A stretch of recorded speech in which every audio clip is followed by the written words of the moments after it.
ስለዚህ እኔ በራሴ ኮንፊደንስ ያለኝ ሰው ነኝ። ህፃን ልጅ አይደለሁኝም። እያንዳንዱን ነገር ደግሞ ማደርገውን ነገር ማንም ሰው መርቶኝ ወይንም የሆነ ሰው ስላለኝ ምናምን አይደለም፣ በራሴ ነው የምመራው።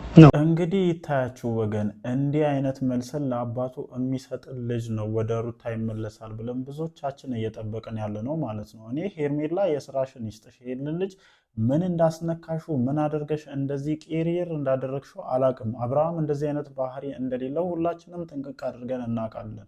ሄርሜላ ከመምጣቷ በፊትና ከተወሰኑ ጊዜያቶች በፊት አብርሃም ይሄ አልነበርም እና ምን አድርገሽ ምን አቅምሰሽ ይህንን ልጅ እንደቀየርሽው አላቅም፣ ግን የሆነ የቀመሰው ነገር እንዳለ እርግጠኛ ነኝ።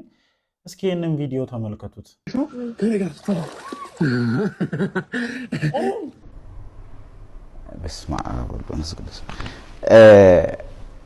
እዛው ግብረ ስጋ ግንኙነት ላይ ናቸው እና የምሬን ነው የምላችሁ ቤተሰብ፣ ቀልዱ ቀልድ ነው፣ ግን ይሄ ልጅ በቃ የሆነ ነገር እንደሆነ ነው። አስቡት፣ ለአባቱ በዚህ ልክ መልስ ሲመልስ ማለት ነው። ስለዚህ ከዚህ በኋላ ማንም ሰው መጥቶ ይህንን ልጅ ወደ ሩታ ይመልሰዋል ብሎ ማሰብ ለእኔ አስቸጋሪ ነው የሚሆነው ማለት ነው። በቃ አንዴ ልቡ ሸፍቷል። ወንድ ልጅ በነገራችን ላይ አንዴ ልቡ ከሸፈተ በኋላ ምንም ነገር ሊመልሰው አይችልም። በነገራችን ላይ አሁን ላይ እሱም የመጣው ይምጣ፣ በቃ ከዚህ በኋላ የራሴ ውሳኔ ነው፣ ራሴን ነው ማዳመጥ የምፈልገው፣ በእኔ ህይወት ውስጥ ማንም ሊወስን ማንም ምንም ሊያደርግ አይችልም የሚል ድምዳሜ ላይ ደርሷል። በነገራችን ላይ ይሄንን እኔ ቀን በሰራሁት ቪዲዮ ላይ ተናግሬያለሁኝ እና ብዙዎቻችሁ እኔ ቀን ላይ ቪዲዮ ስለቅ ተቀባይነት አትሰጡም።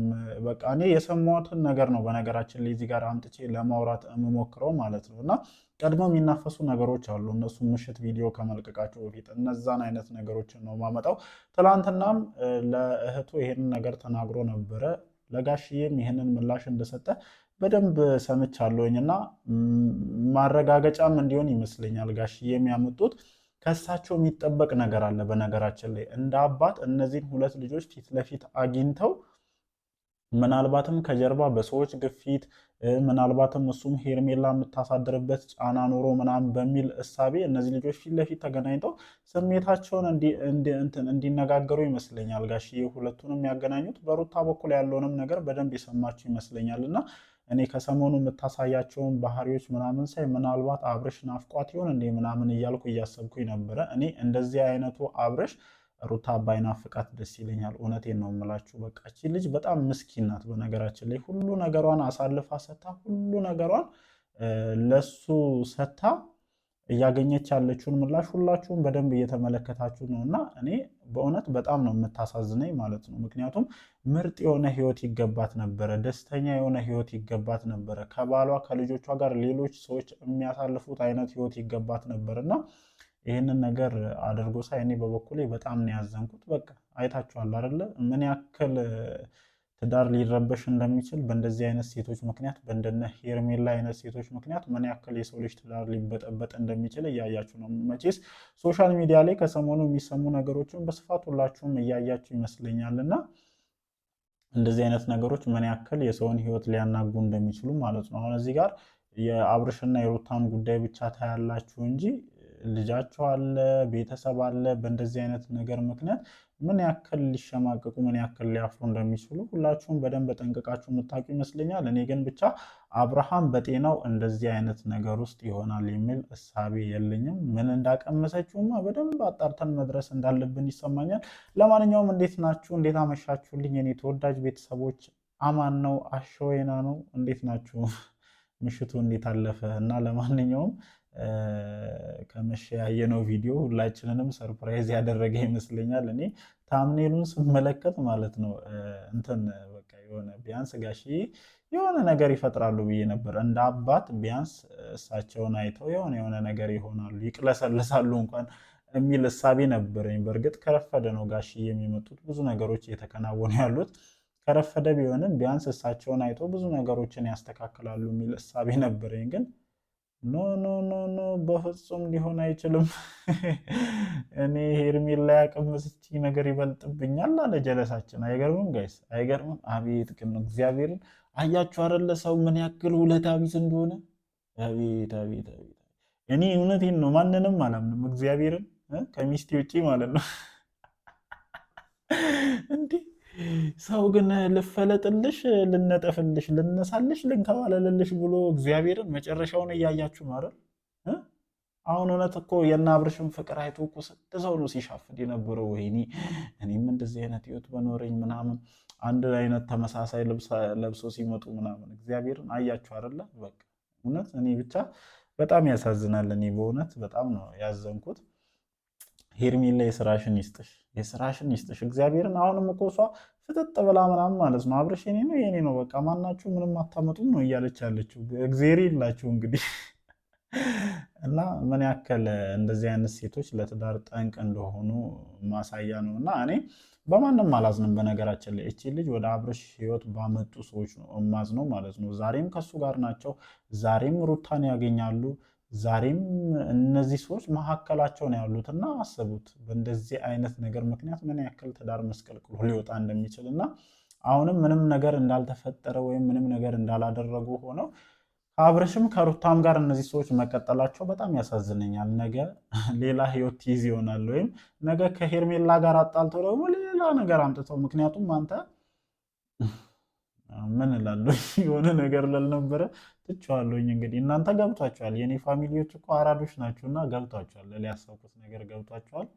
በቃ ይመቻችሁ የገባችሁ ሰዎችና ነገ ሌላ ነገርም አይተ ተመልሰ ልትሄድ የማትችልበት ምንም አይነት ምክንያት የለም። ምክንያቱም እንደዚህ ዋጋ የከፈለችልን እንደዚህ ብዙ ነገር አብራክ ያሳለፈችልህን ያውም ደግሞ ዜሮ በነበርክበት ሰዓት አብራ ማለት ነው ፍቅር ጀርባዋን በሰጠች ሰዓት ከዛ ጊዜ ጀምሮ አብራ ብዙ ነገሮችን ብዙ ቻሌንጆችን አብራ ያሳለፈችን ሴት በስኬት ሰዓት ማለት ነው አባትህ ሁላ ተው ልጄ ተው ይሄ መንገድ አያዋጣም እያለ ትተህ የምትሄድ ሰው ነገ ምንም አይነት ነገር ብታደርግ እኔ ልገረም አልችልም። እና እኔ በበኩሌ አብርሽ በጣም ነው ያዘንኩ። እኔ የእውነቴን ነው የምልህ እውነት።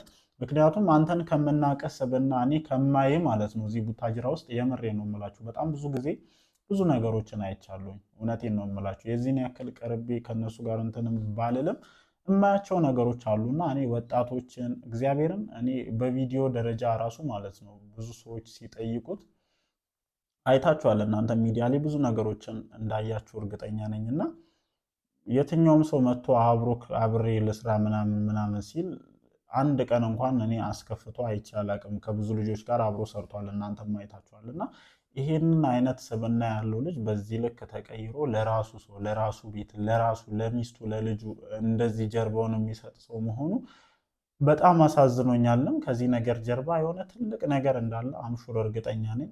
የጊዜ ጉዳይ ሆኖ ይሄ ነገር ሁሉ ወደ ጆሮአችን የሚመጣበት ሰዓት እንዳለ አውቃለሁኝ። ግን የዚህን ያክል የገዛ አባቱን አልሰማም ብሎ የገዛ ጓደኞቹን አልሰማም ብሎ ቤቱን ትዳሩን ለአንዲት ሴት ብሎ አፍርሶ መሄድ እጅግ በጣም አስቸጋሪ እንደሆነ ነው የምረዳው። የምሬን ነው የምላችሁ። እና ብቻ ምን ማድረግ ይቻላል? እኔ ቀን ሰምቻለሁ፣ ነግሬያቸዋለሁ ለእናንተም በሃይላይት መልኩ። ያው እናንተም ከመሻ አብዛኛውን ነገር የሰማችሁ ይመስለኛል። እንግዲህ ከዚህ በኋላ ሊፈጠሩ የሚችሉ ነገሮችን አብረን የምናየው ይሆናል። ግን አንድ አስተያየት መስጠት እፈልጋለሁ በስተመጨረሻ ማለት ነው። ጋሽዬ ይሄ ሁሉ ነገር ሲፈጠር አብሮ ነው እያዩ ያሉትና አንድ ነገር ከእንጭጩ መቀጨት እስካልቻለ ድረስ እንደዚህ ከሰፋ በኋላ አሁን ጋሽዬ ትልቅ ዋርካ ካከለ በኋላ ልቁረጥ ነው እያሉ ያሉት። የዛኔ ገና ሄርሜላ መታ ስጦታ ስትሰጥ የሆኑ ነገሮችን ስታደርግ አጓጉል መለጠፍን ስትፈጽም ኖ ብለው ማስቆም ይችሉ ነበረ፣ የዛኔ ሳይቃጠል በቅጠል ማለት ነው። እና አሁን ይህንን ግድንግድ ዋርካ ካከለ በኋላ ልቁረጥ ነው እያሉ ያሉት እርሶ እና ይህንን ነገር በዝምታ መመልከቶት አሁን ላይ ይሄ ነገር ለመፈጠሩ ትልቅ ተጠያቂ አድርጌ እርሶን እንትን ማለት እፈልጋለሁ። የምር እንደ አባት ይህንን ነገር ዝም ብሎ መመልከት አልነበረበትም። ሳይቃጠል በቅጠል በእንጭጩ ነበር ይህንን ነገር መቅጨት የነበረበት። እንግዲህ ምን ማድረግ ይቻላል? ብቻ የሚፈጠሩ ነገሮችን አብረን ለማየት እንሞክራለን ማለት ነው። እናንተ እስከዛሬው ቪዲዮ ምን አያችሁ? ያላችሁን ሀሳብ አስተያየት ኮመንት ሴክሽን ላይ ማስፈራችሁን አትርሱ። እወዳችኋለሁ። ላይክ፣ ሼር፣ ሰብስክራይብ ማድረጋችሁን አትርሱ። ይመቻችሁ።